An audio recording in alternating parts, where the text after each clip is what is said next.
नमस्कार, मैं अभिराज और आप देख रहे हैं वीके न्यूज। आपने वो कहावत तो जरूर सुनी होगी कि नेकी कर दरिया में डाल, यानी कि जब भी कुछ अच्छा करो तो उसके फल की चिंता मत करो, और जब मन में कुछ अच्छा करने की इच्छा हो तो तमाम बाधाएं आकर दूर हो जाती हैं और वो काम साकार हो जाता है। कुछ ऐसा ही हुआ गाजियाबाद की मोदी नगर के गांव सीकरी कला के रहने वाली दयावती के साथ। उन्होंने आज से ठीक 7 साल पहले सोचा था कि वो अपनी जमीन को बाबा रामदेव की पतंजलि योग पीठ को दान में दे देंगी, जिससे यहाँ आसपास रहने वाले लोगों का भला हो सकेगा, उनको रोजगार मिल सकेगा, आयुर्वेद से सभी का कल्याण हो सकेगा।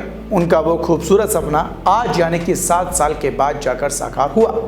इसमें खास बात तो यह है कि उनका सपना पूरा करने के लिए खुद योगपीठ के बाबा रामदेव मौजूद रहे। चलिए पहले आपको इस महान शख्सियत के बारे में कुछ बताते हैं जिसने बिना किसी लालच के इतना बड़ा योगदान करने की हिम्मत जुटाई, और यह भी बताते हैं कि यह सब करने के पीछे की वजह क्या थी।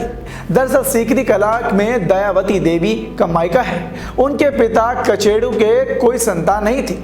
छज्जूपुर गांव में उनके ससुराल था, लेकिन उनका कोई संतान नहीं हुआ। पति हरिकृष्ण सेना में कार्यरत थे। सेवानिवृत्त होने के बाद 15 साल पहले उनका निधन भी हो गया। इसके तहत अब दयावती अकेली रह गई, इसलिए उन्होंने अपनी संपत्ति को स्वामी रामदेव को पतंजलि योगपीठ को दान देने की योजना बनाई। उनकी उम्र इस वक्त करीब 63 साल है। तो वहीं स्वामी रामदेव ने योगपीठ को जमीन दान देने वाली बुजुर्ग महिला दयावती का आभार जताया। सीकरी कला की रहने वाली दयावती ने अपने पैतृक जमीन पतंजलि योगपीठ को दान में दे दी। दयावती ने 7 साल पहले यह निर्णय लिया था और उनका कहना था कि दान से बड़ा कोई पुण्य नहीं होता। कितने खूब विचार हैं इनके। स्वर्ग का रास्ता दान से होकर ही गुजरता है। दयावती कहती हैं कि पतंजलि योगपीठ लाखों करोड़ों को रोग मुक्त बनाने के लिए काम कर रही है।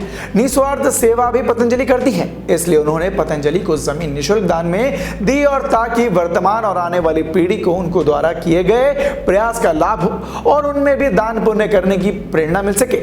बता दें कि उनके नाम करीब 15 बीघा जमीन थी, जिसकी बाजार में भाव इस वक्त करीबन 10 करोड़ रुपए बताया जा रहा है। दयावती फिलहाल अपने ममेरे भाई मांगे राम के साथ रहती है। ध्यान रहे कि पतंजलि योगपीठ के उद्घाटन का पहले भी कई बार कार्यक्रम रखा गया, लेकिन स्वामी रामदेव की व्यस्तता के कारण वो बार बार रद्द होता रहा।